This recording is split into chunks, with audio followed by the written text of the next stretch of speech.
Hello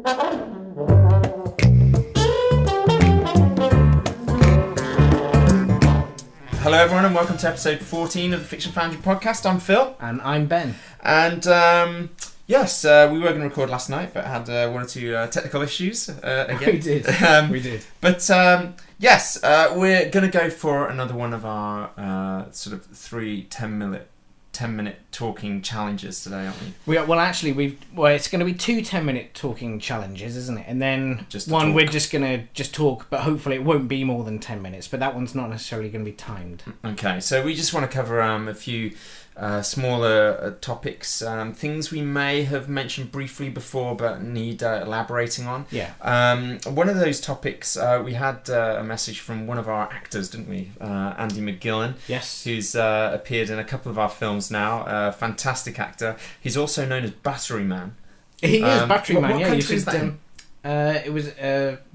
Was it somewhere in the Netherlands, wasn't it? Was it? I want to say the Netherlands somewhere. Yeah, I thought remember. it Don't was. quote me. Yeah, Scandinavia or somewhere. Yeah. Anyway, so check him out online. I'm sure if you just type Battery Man, you might get some strange things as well come up. But that's Andy, and he. What did he want to know about? Andy wanted permits, us to discuss the different or the pros and cons between getting permits to go and film and just shooting guerrilla style. Okay. But we sort of discussed that as to whether or not that should be a topic, and we have actually sort of touched that, actually. I want to say episode 12, but don't quote me on that. It's either 12 or 13, isn't it? Yeah. So, Millie agrees. Does Andy not listen to our podcast? Obviously not. Andy, do you not listen to this? Yeah, come on, Andy. Why is he asking for stuff if he's not listening? What's the point?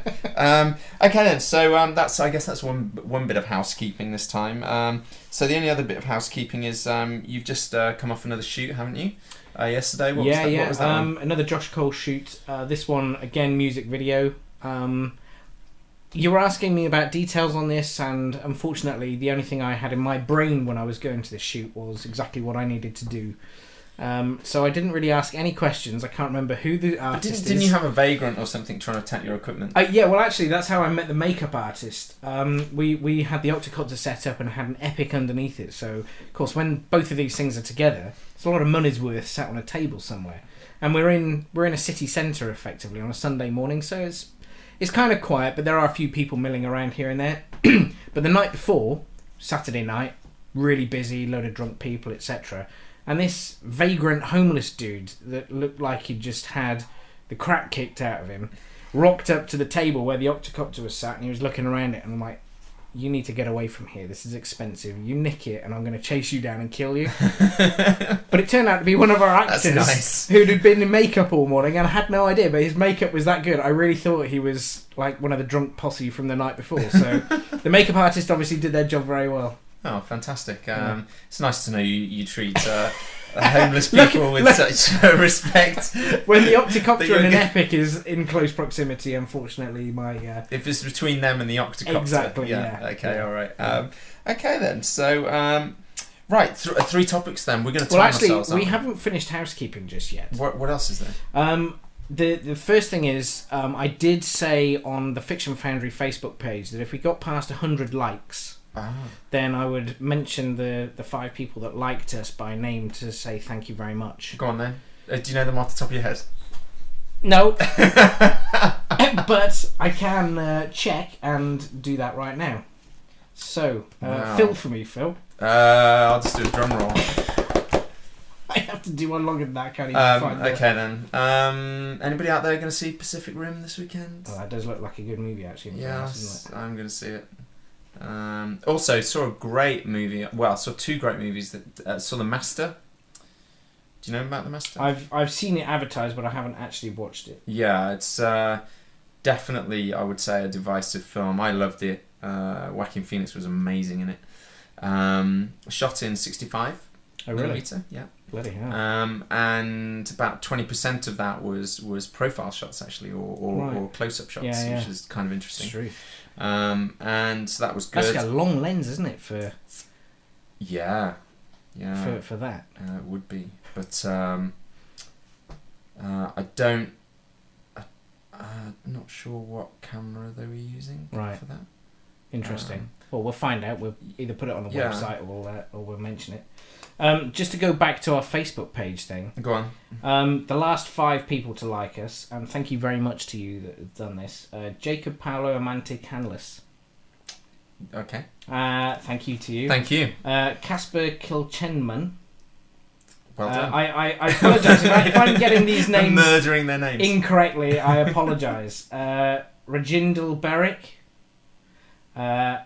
Andy, of course. Thank you, Andy. And Jana Pimenkova. Isn't that Yana? Is it? Yeah, I don't know. Jana. Jana. Yeah, that's Yana. It's Jana, isn't it? I mean, that's a girl's name. Okay, so thank you very much to all of you. Thank you everybody for and liking thank you for our- staying with us, even though I've just completely ballsed your names up. And thank you in advance for anyone else who likes our Facebook page. Absolutely. Just go to Facebook. Is it Fiction Foundry or The Fiction Foundry? How can they find the Facebook page? Oh, Phil, now you've asked me again. You don't know, do you? Off the top of my head, I don't know. It is. I think you can just search for Fiction Foundry. I think if you just you'll do find a us, search you'll see for the Fiction Foundry Foundry. symbol. Exactly, And that'll you'll be find us through Facebook that way. So yeah, great. Fantastic. Now, did you want to mention? I know we discussed this before we started the podcast, and I can't remember if you said we'd discuss it at the end or at the beginning. But we do have a friend who has a Kickstarter campaign right now. Yeah, I was going to do it at the end, but as you brought it up. Well, we can do it at the end. People will want to know what it's all about now. Oh, okay. Well, Because it's kind very of, kind of exciting. teased them. Exactly. Okay. Yeah. All right, we'll leave that one to the end. So everyone, please go to our Facebook page and join us there. We're going to be posting not just the links to this podcast, but other articles and things linked to the website as well.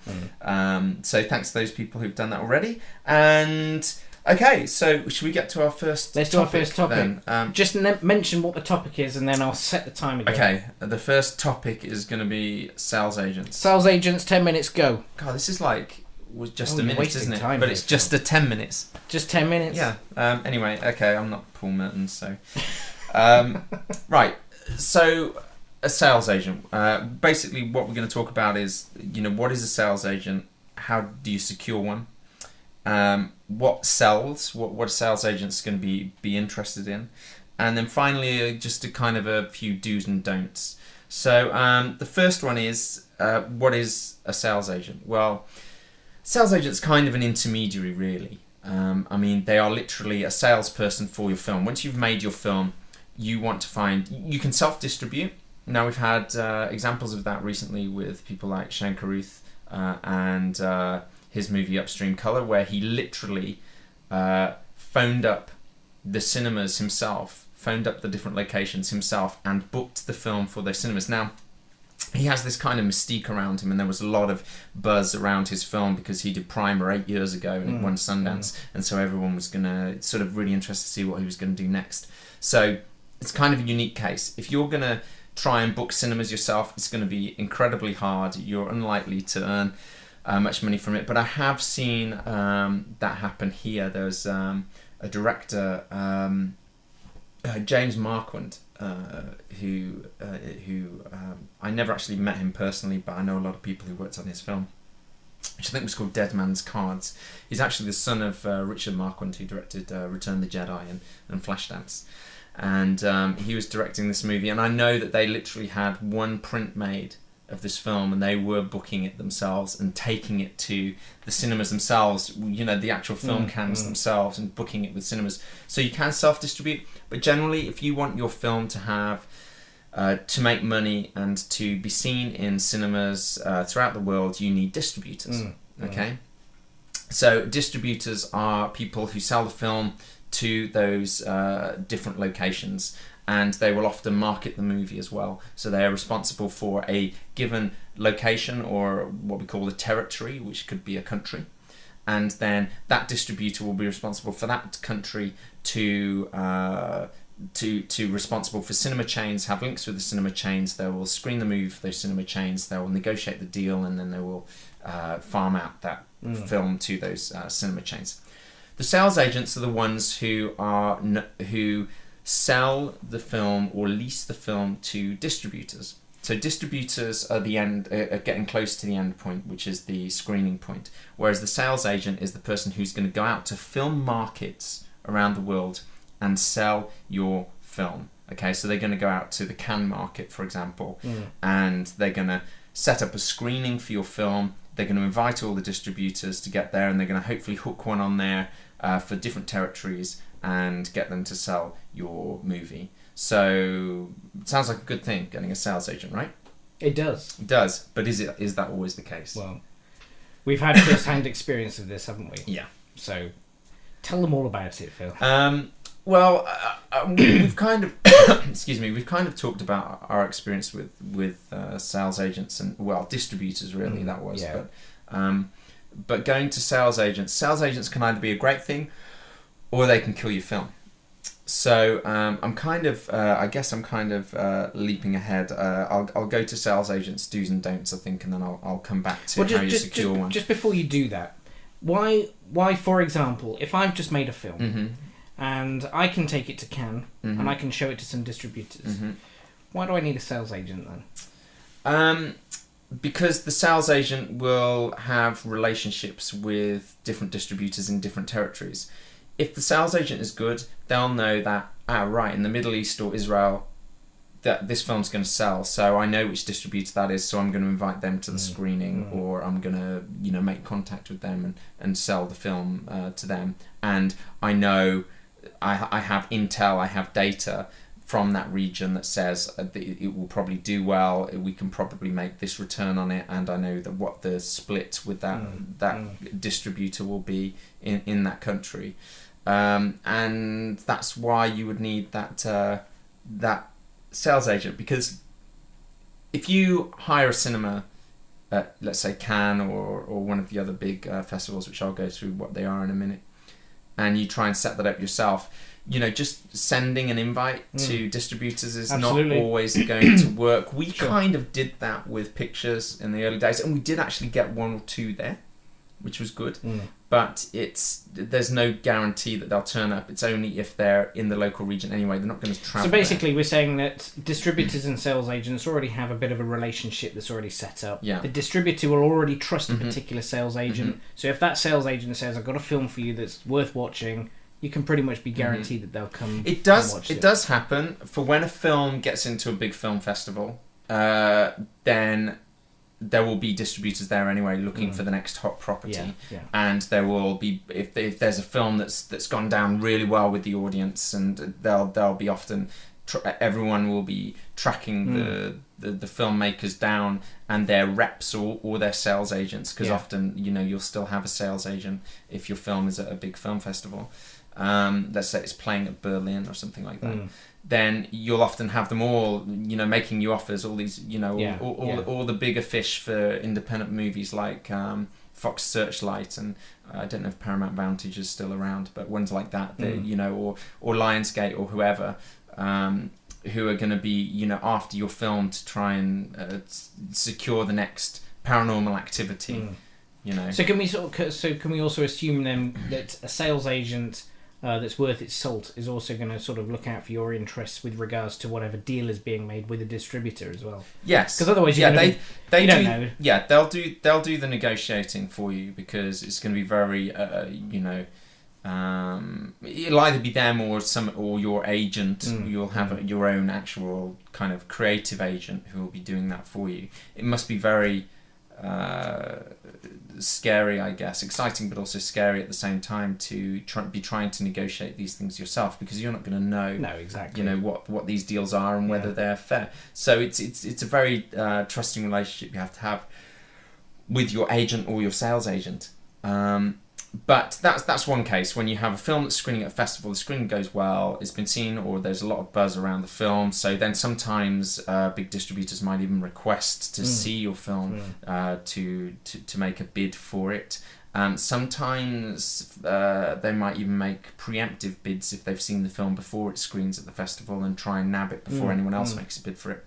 But generally, if you haven't got into those big film festivals and you haven't secured that sales agent, the other thing you have to do, let's say you're making something that's either aimed at television or is aimed for a Blu-ray release, or you're just trying to, get some cinema screenings in other countries, you have to secure a sales agent. So if you do this after you've made the film, there are two ways to do it. One is made before the film, which we talked about before, and one is after you've made the film and you're trying to secure a sales agent. It's very tricky business. The best way to do it, and the best way to secure sales agents, either are if they're local to you. Let's say you live in London, you can look them up there are lots of directories. One I'm just looking down here. One down here, Sinando.com is really good, which lists all the sales agents, and you can have meetings with them. But make sure you're targeting sales agent that deal in your genre. Right. The one thing sales agents have said they don't want is dramas. Unless you're a massively well-known director, they will not touch dramas. Generally, they want horror or they want action. Those are the ones that sell. But either way, you've got to research the sales agents. Don't go there with your drama or your meaningful movie or your comedy when all they do is horror. Yeah. These sales agents. So that's one way. The other way is to go to the film markets, because one place they're guaranteed to be are the film markets. These are organised marketplaces where films are sold, bought. There's lots of networking goes on. There's lots of funding for future projects there. People who want to fund movies will be there. People who need funding for movies will be there. And these are very, very big open plan events. And you can literally go from room to room or stall to stall and meet with sales agents. And you try and find the right one for you. Now, the problem with these events is most sales agents will probably go, yeah, we'll take that off your hands. Okay? And that's not necessarily a good idea. No. Why do you think that's not necessarily a good idea if they're just going to say, yeah, we'll take your film? Well, you need to know what the ins and outs of the deal is going to be, where it's going to be seen, if you're going to get anything out the back of it, and also whether or not you can do anything with it. Are we already at the end? We have done 10 minutes. That is not 10 minutes. Yeah, it is. We have to finish this. Yeah. Well, only very briefly then. Oh, very briefly? Very briefly. There's so much to cover. Okay. Yeah. The idea with this thing is you could go... You've got. I tell you what. Let's do. You're adding me an extra couple of minutes. 2 minutes. Okay, all right. 2 minutes to finish. But this is it's going to be one of those things where I talk really, really fast now. Ready? Yeah. Go. Okay, everyone. The idea is that you've got to make sure that they're reputable. First of all, there are lots of sharks out there with regards to sales agents, and they will they might not be there in a year. They might just be there to earn some quick cash. Secondly, if they ask for money up front, don't give it to them. If their money should be taken from whatever money they receive from the film once it's been screened or sold at an end point, and then come through a distributor and then come through to them. They take their cut and they take any marketing or any copies of DVDs and Blu-rays. If they're asking for £2,000 up front so they can make Blu-ray copies and things, don't do it. They're not reputable. Check out their history. Have they been around a long time? Have they been involved with films that have gone on to be distributed and sold? And make sure that you trust them. Do they really believe in your film? Do they want to sell it? Or are they just using it as part of their library, as something they can sort of hip pocket and bring out if and when the time is right? And will they essentially bury your film? Those are the main things. 48 seconds. All right, hang on. Don't pay anything up front. I think I've got that. 40 seconds. Oh my! Wow, I've actually got extra time here. Oh no, this is what I needed to do. This is a place of where you can meet sales agents. These are the different film markets. So you've got ICVM, which is in June. It's the independent, I think it's cinema and video market in LA. Then you've got the AFM market in November. I think that's in LA or Vegas. Then obviously you've got Cannes in May. Then you've got MIPCOM, which is one of the major ones, which is I think in Berlin, and that's in October. So there we go. Well, you've got 3 seconds if you want to finish up with anything. Pooh. That'll do. And that's the end of it. There we go, great. Well done. Okay. So it actually took 12 minutes, but that's okay. That's fine. Well, no, I only really needed 11. I think with me sometimes I just need a kick of the backside. So just to sort of bookend that, the information that you just gave us, that can all be found on our links page on our website. Yes, that will be up on the links page on the website in the next day or two. Yeah, that's great. Okay, subject number 2, Phil, is post-production. You can start on this one. Post-production workflow. Ready? Yeah. Go. Yeah. Well, I got 10 minutes. Just babble for a bit. Post-production So workflow. I'm just going to drink my beer. So. Basically, obviously, when you're even scripting a film, as we are at the moment, we have a script actually, and we're sort of in very early pre-production for it. We're already starting to think about our post workflow. Certainly for our stuff, because it's sci-fi genre, we're going to need quite a lot of heavy extra lifting to be done in our post-production workflow. So we're already starting to think about that now. For the drama stuff that we've done before, it's kind of fairly sensible, regular kind of workflow afterwards. It's always handy if on set you've got a good DIT that can log clips properly, and a good sound guy that logs his clips properly as well, because it's no good logging one and not logging the other. You know, get your clapperboard in there and make sure that everything is synced up and ready to go, because your editor will never forgive you. Can I stop there? One thing, DIT. Yeah. What is that? Because a lot of people might not know what Well, that actually, there are two different acronyms for a DIT, and it depends on whether you're old school or new school. There is either the digital imaging technician or the data input technician. Now, Can't you also call them a data wrangler as well? Yeah, data wrangler, that's another one as well. I mean, the DITs that we use are really purely because we use digital stock rather than film stock. So what they do is we fill up the solid state cards on the camera as we're recording, and when the camera card is full, it comes out, a fresh one goes in. That card will then go to our data wrangler or DIT. They will look through all the footage, make sure that there's nothing really weird going on, make sure the colours are right, or there's not some weird stuff happening in there, and make sure everything is a quality take. And then they will log those takes and then back them up to probably 2 or 3 different hard drives. When you're filming, and you've passed off that card. Let's say you're shooting raw and you've got some metadata or something that's with that. What license generally does the DIT have to do anything with that footage, or are they simply backing it up? I don't really know the answer to that, and I don't really know excuse me, if there is a hard and fast rule with it. Obviously, with a lot of the metadata, there'll be color data in there and histogrammic data and all that kind of stuff, to especially if it's raw, because obviously you're going to want to play with exposures or whatever afterwards. The DIT really isn't responsible for that, in as much as, because it's raw, you can play with it in post. All the data has been recorded. How you want to view that afterwards is really up to the director and the post guys and the DOP to a certain extent. So if it was a DIT on my shoot and I trusted the DOP, and the footage looked alright at the other end, I don't know if they need to necessarily play with any of the metadata. Okay, so post-production workflow then. Before it goes to its, anything to do with color correction or anything like that, the workflow, what's the main difference between a 2K and a 4K workflow, and why would you choose one or the other? Well, I mean, we kind of touched on this, haven't we? About Skyfall. Talked about Skyfall, exactly, filmed at 2K, which is literally 2,000 horizontal pixels on the screen, by the way. So when you're talking about HD, it's 1920 pixels. 2K is 2,000 pixels. 4K is 4,000 pixels.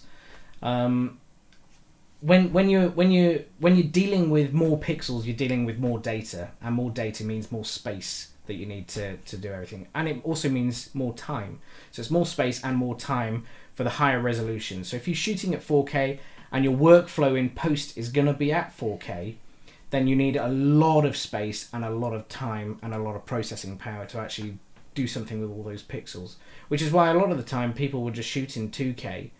Even though their camera is capable of shooting at 4K, they'll shoot in 2K because it's just much quicker. If there's only 6 weeks between the end of the shoot and getting a deliverable, it's much easier to. A lot of people now are shooting in the higher resolution, literally, so they can crop in, aren't they?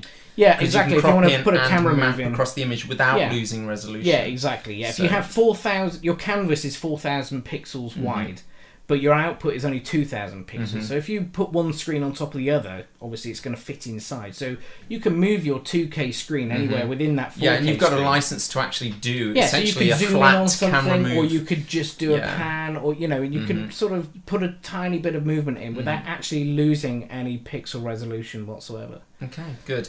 Right, now we come to the final, well, not necessarily the final part, but a major part of the post-production process, which is colour correction. What software are people using these days? Most of the software that I've been involved with really is DaVinci. DaVinci is kind of like the god of colour resolving, really.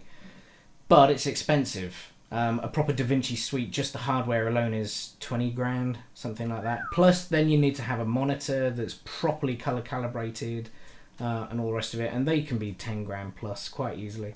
It's a very expensive game, is post-production. It's very technology based. Not least because your entire workflow is digital. Your sound is digital and your picture is digital. So yeah, you've got to spend a lot of money and keep up with things. Okay, and but people use that. I don't know what the default one is in. What's the Apple stuff that you Final Cut? Yeah, Final Cut. Yeah, what's the? Well, it's still color, but obviously since I've moved over to, I mean, I want to go back to. I'm going back to Adobe now. Yeah. But in Final Cut 10, it's got reasonable color correction in the basic software. Yeah. But I think people still use color. Do they? I think so. Yeah. But I think they couldn't at first, and it sort of disrupted everyone's workflows, Right. and that's why everyone. Well, one of the many reasons why people didn't like 10 at first, and I still do sometimes occasionally find it difficult to work with. But yeah, I think they're still using colour. Right, okay. See, now in Adobe, I use speed grade. And actually, this camera here, believe it or not, and you won't know because I've already colour graded you, but actually that colour, the colour on there is very, very orange right now. Very orange. Whether or not it's because of these lights and because that's actually a contour bullet cam, HD bullet cam, I don't quite know. But that camera there and this camera here are fairly well matched with each other. But this camera is really orange, and I just use speed grade. It's just a wheel of colour that's on the screen, and you just grab the centre pin and you just move the centre pin around until the colour looks right. Now, but the difference is on that camera that is actually changing what it's recording, right? Yes. Yeah. Okay. Yeah, so exactly. If you shoot in RAW, then you've got all the data, and then you can really do a proper grade. I mean, that's what you would do. For this isn't an Epic. This is just a podcast. Yeah. When are we transferring over to 5K Epic? I was going to say three podcast? 5K Epic cameras. Yeah, but yeah, I was going to and of course your colorist is worth his weight in gold because the color of a film. Will change the entire mood. I remember when I first... Think Minority Report. Very totally, blue, very bleached. Gives you a completely Well, the most feel. extreme one that I saw was obviously the grade they do on Band of Brothers and Saving Private Ryan. Because it's so extreme. When you see the raw footage, it's just a completely different movie. Yeah. We've only got 1 minute 50 seconds. I just wanted to sort of say something about the fact that what a lot of people do is they will film, as we have, in 4K. But they will output what's called a ProRes file. 2K ProRes, which is an Apple codec, and obviously only half the resolution. And the reason that people do that is because it goes into most editing software. So Final Cut, Adobe Premiere, and what's the one the Feature Boys use? Avid. ProRes, absolutely fine. Goes in there, no worries. You can do what's called an offline edit, which means that you're putting all of the pieces of your edit together using only your 2K ProRes files, because it means that your computer can keep up with it quicker, you can render it much easier, it's less data, right? Once you've done your edit and you've locked your edit, then you can do what's called, put it to an online version. Now what that means is it takes those edit points that you've done, and then it will output your original 4K, if you wanted it to be, your original 4K output. Takes a long time, but your edit is done. You haven't got to mess around and wait whilst you're doing cuts and stuff on your timeline. The edit is done. Now it's time for doing the online, so your computer will look at all the points that you've put the edit to, and then it will output a 4K version of that using all of the resolution. And it's funny that you can do that now, because I remember when we did pictures, we recorded it on HD cam, and we had to do the same thing. Right. And it took like a good half a day Yeah. for it to, upload it back on because it literally had to fast forward and rewind That's the right. tapes Yeah. to take To get those to the bits part. and put it on another tape. It's amazing how far things have come Yeah. so fast.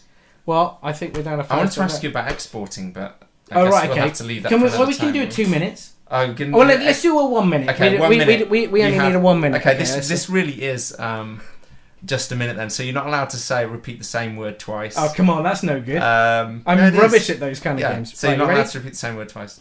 Okay. Go. Or pause. What do you want me to... Are you going to ask me a question? No, you just go about exporting. I want to know about the art of exporting, because we've obviously had a lot of experience Exporting is a dark art, unfortunately. There is black magic involved in it. There are a million different codecs and a million different file formats that you can output to. H.264 is one that's used a lot now. It's a good compression, works well with HD, works on Blu-ray, works on Vimeo, works on YouTube. YouTube has its own particular codecs that it likes you to use. Depending on the resolution that you're outputting and the kind of sound that you're outputting with your file may determine what kind of codec and file format you use. QuickTime and .movs are obviously something that a lot of people use. WMVs, which is the Windows Movie video files, not so much, but definitely H.264, MPEG-4 as well, that's another good one. But it really is, the way I've done it with Vimeo and stuff like that, it's taken me literally months. Come on! I'll just quickly finish this. It's taken me literally months to find a file format and a video codec to work properly based on my input. Mm-hmm. So you just have to kind of just suck it and see. That's good. Okay. Did I repeat any words twice? I don't know. Yeah, I think so. But we just have to clarify black magic. You don't mean the cameras, do you? No, I don't. Or No, the sorry. chocolates. Yeah, black magic as in the dark arts. Yeah, That's what I okay. mean, yeah. Okay then, great. So, third topic. Third topic, Now. yeah. Now we this go is to the something serious fun one, now. right? Oh, This come on. is the See, now I say serious- fun, you say serious. This is serious business now. It could be serious. We're revealing our inner secrets. I was going to say, this could end up making us look either really cool or really, really bad. Yeah, probably the latter. If I say one of these, I'm not sure I'm going to yet. Go on then. But we weren't going to call it... This particular section was going to be called something, wasn't it? Right. So we have to play something first, right? Before we say what it's called. We do, yes. Okay. Are we gonna? Is that gonna be loud enough? I'm going to try and sort it out now. I'm going to turn some speakers Okay. on. Here we go. Now there is... What we'll do is I'll put us in a little box so that people can see better exactly what it is that we're playing here. But a great classic Gone with the Wind. comes to the screen. Stay thy hand, fair prince. Who said I'm fair? To be or not to be?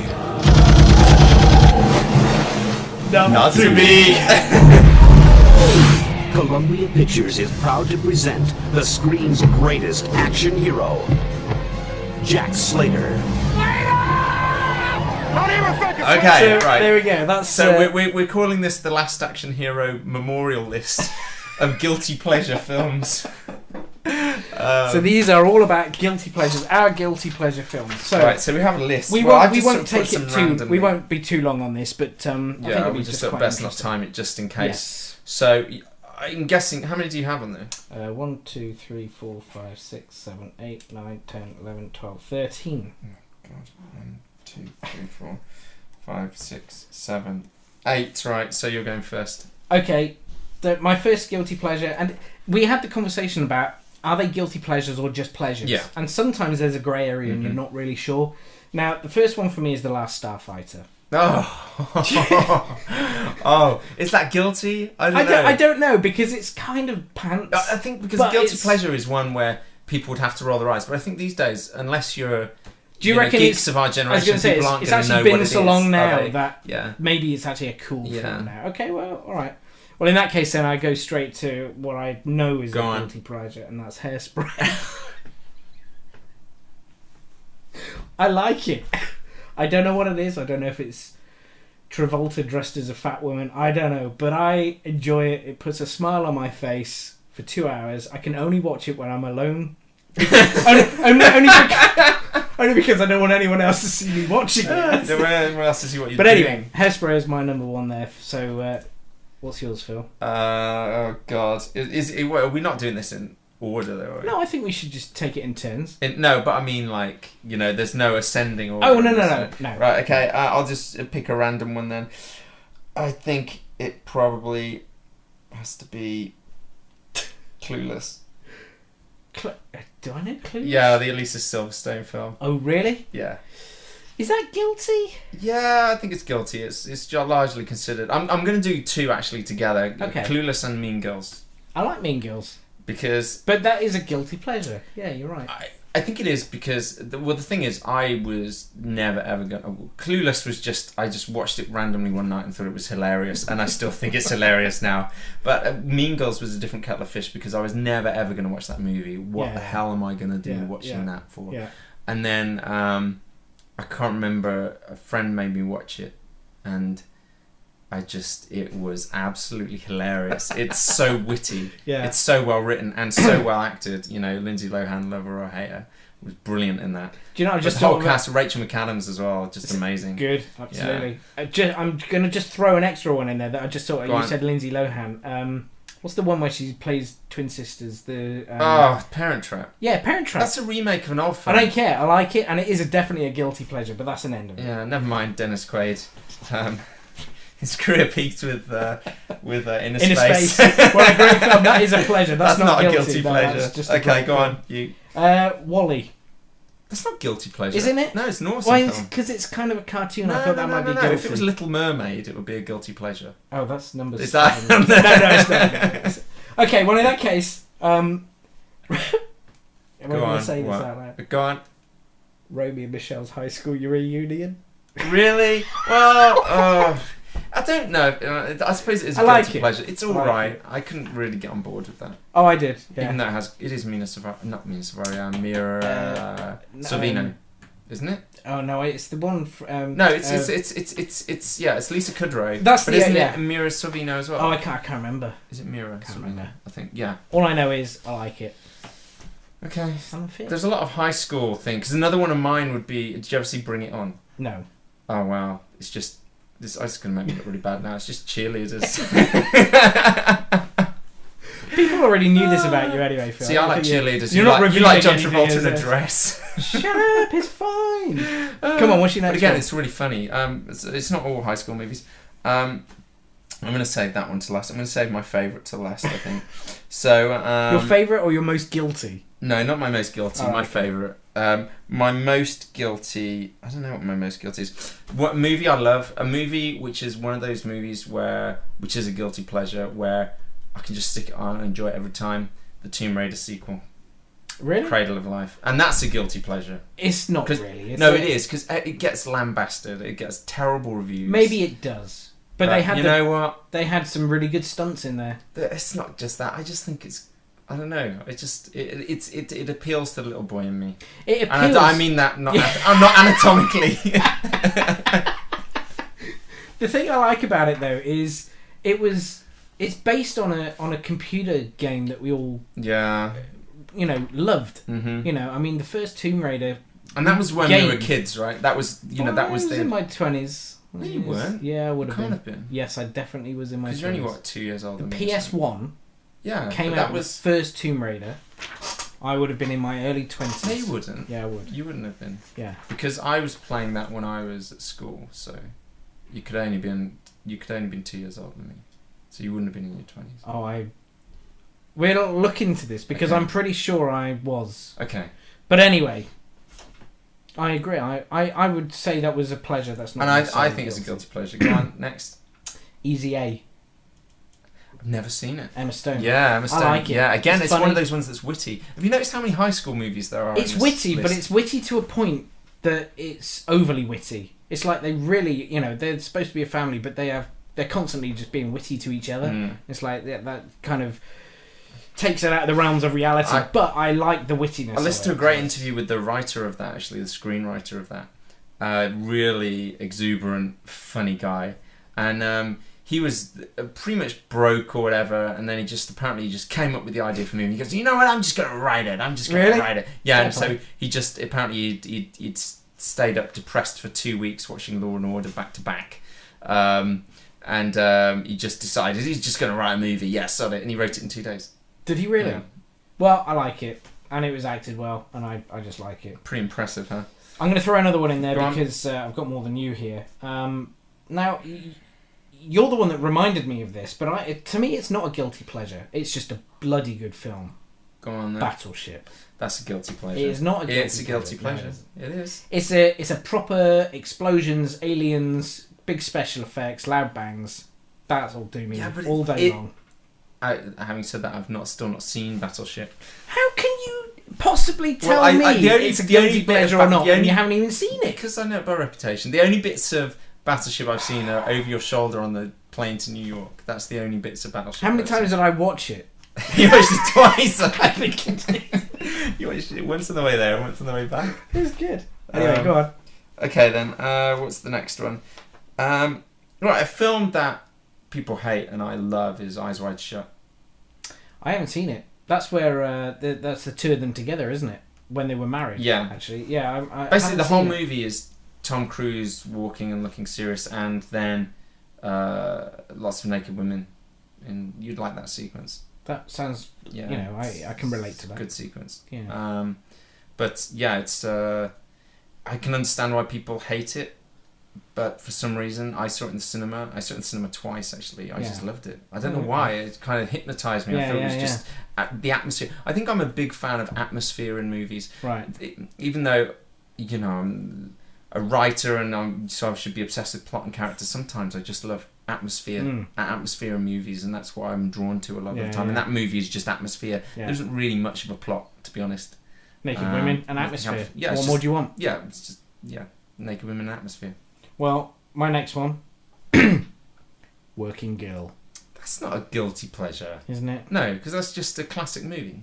Okay. I think it's widely regarded. Then I shall come out of the closet officially and say I like it. I love Working Girl. Good. Yeah, absolutely. Okay, well that's great. Just trying to think of that whole movie's just great. Yeah, I like it. Yeah. I like it. But it is a bit of a chick flick, and I thought because of that, you know, being a guy. I suppose it is the ultimate chick flick, but yeah. Sigourney Weaver's so good in that film. She is very good. Yeah. Yeah. Okay, next. About a Boy.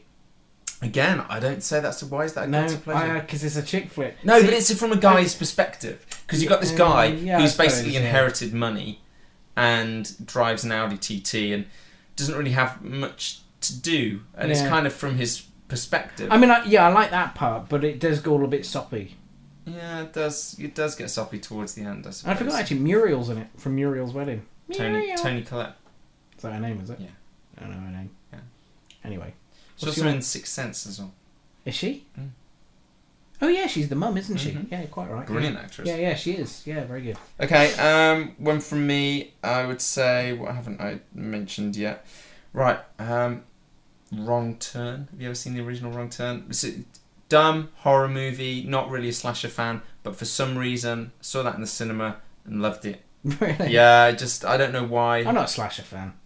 No, I don't watch any of I hate that. them. But Why- I do why- like why- things about cannibals for some reason. I don't know why. Do you? Yeah. Why do you go to these things if they're not your thing? I don't know. I think probably because I fancied Eliza Dushku. Really? Yeah. Because that you know, if I've got a tenner in my pocket and it can pay for a movie ticket, I'm gonna hang on until there's something I really want to see. I'm very selective about what I watch when I go to the cinema. I wouldn't just go and watch a film because I like the title or anything. I would research it. I think because for me it looked like it reminded me of I'm a big X-Files fan, and this must have been 12 years ago or something, and it reminded me of one of my favourite. Season 3. No. Episode 6. What was the title? Oh God. I can't remember. Season 3 is my week. Season. Oh really? Yeah. See, but this was reminding me of Season 4, Episode 3. Ah, good one. See? Home, it was called. Yeah. And it was basically about this group of cannibals living in this house. Brilliant episode. Don't remember that one. Oh, it's one of the best ones they Is did, it? yeah. Yeah. And so I just wanted to see it because it reminded me of that, I think. See, my favourite X-Files two-parter actually is Tempest Fugit. Yeah, Tempest Fugit. Good two-parter. Anyway, we digress. And Max was the other part. See, I do know my stuff. You do, you do. I'm very proud of it. How many more have you got left? I've got 2 more. I've got 3. Okay. By the way, one we should mention, which is the ultimate guilty pleasure, which everyone talks about, but has now become a pleasure, was the Fast and the Furious franchise. Oh, right, yeah. Everyone always talks about them as guilty pleasures, but now, have you noticed they're just pleasures now? It's they are, yeah. socially acceptable to love those movies. Number 6 is really doing well as well, isn't it? It's like hitting the all Landmarks. marks. Yeah, it's beaten the Yeah. last one now, Yeah. so it's on something like 680 something. Mad, now. isn't it? Yeah. Okay, then, go on then, you do Kindergarten one. Cop. Oh, perfect. See, now you're talking. Probably guilty. Where's your daddy and what does he do? But anyway, It's the bit where it's all raining outside and they're all asleep. That's good film. Awesome Good film. Okay, so for me, Top Gun. That's not guilty, is it? Isn't it? Why? No, It's a bit it's not. homoerotic, isn't it? Do you know what? I've actually got the Top Gun anthem on my MP3 player in the car. Nice. And when I'm driving down the road and there's no one in front of me, I've got dee dee dee dee dee, and I'm putting I can feel myself getting faster and faster. It's a good job you're still not driving the Audi Yeah, S8. exactly. Yeah. That's a good one. Okay. Of course, I've got it down here, and we just had it Last Action Hero. But I don't know. The thing is, guilty pleasures are guilty to a point. Guilty pleasures can And be then- guilty because they're embarrassing, right? Yeah. And Am I but embarrassed to about us that? they're not embarrassing. No. So it should be like some obscure, terrible film or something Yeah. that's, really, really childish, like Care Bears the movie or something yeah. like that. I might have seen that, you know. I think I've seen it. I have seen it. What's your last one? Okay, my last one, right, disclaimer, this is not... To other people, externally would see this as a guilty pleasure, but for me it's one of my favourite movies of all time, so I don't see it as a guilty pleasure, it's just a pleasure, and that film is Big Trouble in Little China. Are you ready? I was born born ready. It is one of the funniest movies with one of the best protagonists. It is. quite a Jack good Burton in movie. cinema history. Yeah. So, Actually, I remember when it first came out. So do I. It was a big deal. We were talking about it at school and Yeah. everything, I remember. It was a Yeah. big movie. Yeah. But it's proper sort of... Look, it's tongue-in-cheek, the whole film Absolutely is tongue-in-cheek. It's not tongue-in-cheek. serious at all. Yeah, no. And I think that's the thing that people... The reason why it could be termed as a guilty pleasure is because people don't understand that the whole thing is meant to be a sort of parody of action movies. I mean, the whole big end action sequence. Our hero, shoots into the air as like a battle cry and blows some rocks above his head and gets knocked out. Yeah. And he's knocked out for the entire fight. So your hero, your protagonist, is splayed with his crotch out, like his legs haphazard, for the entire last end fight sequence. The boss level. Yeah, exactly. And it's like, well, the movie isn't serious if it does that. No, you're right. It's not. And it's a great I- character. One of the I best like characters in cinema history. For me, it's a Christmas film. Yeah, I like to see I'd that agree at with Christmas. Yeah. You know what I mean? Yeah. Anyway, Go my on, last one final is Miss Congeniality. Sandra Bullock. Yeah, now, I like that element of it, but the film itself... I like the film. Actually, the film's not too bad. I saw some of the second one, though, and it wasn't as It's alright. I like it because Sandra Bullock's in it. Mm-hmm. I'm sensing a theme here. I miss Michael Caine in the second one. Michael Caine in the first one was very good. Yeah, I but can't- he's brilliant and everything. He is, yeah. But that's it. Okay. Guilty pleasures. Wow. I'm sure what will happen now is the next housekeeping will come up with another like 5 or 6 guilty pleasures that we've completely forgotten about. Well, look, Phil. I mean, we are okay. Time wise, Well- we're at 50 minutes pretty much. Oh my word. Okay, well just quickly then, before we go, we're going to be updating our website soon with details of our sort of first major project as Fiction Foundry, aren't we? Yes, we are. So there's going to be... I'd just like to say, actually, our conceptual team, headed up by John McNally, has just been delivering some absolutely tremendous looking images to us. Every meeting that we've had with them, they get exactly what you're trying to get across to the audience, and they're just really motivated. They're just on the job, aren't They they? are properly on the job, yeah. And I think people are going to be really excited to see some of the images that can't wait start to- coming to- out to- from to there. show I can't them. wait. Yeah, exactly. I can't wait to put them on the website and start sharing these things. Website is fictionfoundry.co.uk, so check us out. We'll have updates on that very soon. And then there's a friend of ours doing a very, very cool Kickstarter campaign, isn't there? Do you want to talk Michelle about that? Albon.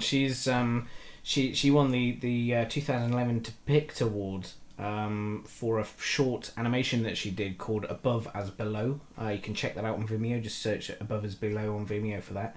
But she's just started a Kickstarter campaign actually for her new project, which is Lunar Attraction. Lunar Attraction. I knew it was Luna something. Luna and Sol are the two characters that are in there. Quite a sweet little idea. It I looks think, amazing. actually. The artwork is so far is fantastic. The design work, terrific. Again, if you just search Lunar Attraction in Kickstarter, it'll come up. I think if you just search Lunar Attraction in Google, actually, you'll get. There's a Facebook page, a Twitter feed. Yeah. She's already had a substantial amount funded. It's already over a third funded, and it's so you just need your help to get over the line. She's looking for 18,000, which is part of a 35,000 budget. But it's proper stop motion animation, so there's an awful lot. It's a 4-month shoot, 6 seconds a day is what they're planning to record. So. There's a lot of time and effort involved. People aren't being paid. It's studio space, lights, puppets, sets, all that kind of stuff. The real world, tangible stuff that needs to be paid for, which is where the money is going. So it's kind of cool that all of that is going to be focused into what's going to be on screen at the end. So check it out. Fantastic. Good luck, Michelle. Okay then. Hopefully we're going to have another guest on soon. I think it's almost time for another guest, isn't it? Yes. So maybe next episode, but we'll try and work it out. Yeah. How things go. Okay then. Anything else, Ben? Before we finish? Is that you're saying it? No, I'm not leading to anything. Oh right, okay. Because I'm like, oh my god, what does he want from me? I don't know. No. I thought your head was going to do that then. Okay, all right. On that note, then it's goodbye from me, and it's goodbye from him. Thanks, everyone. Thanks for listening.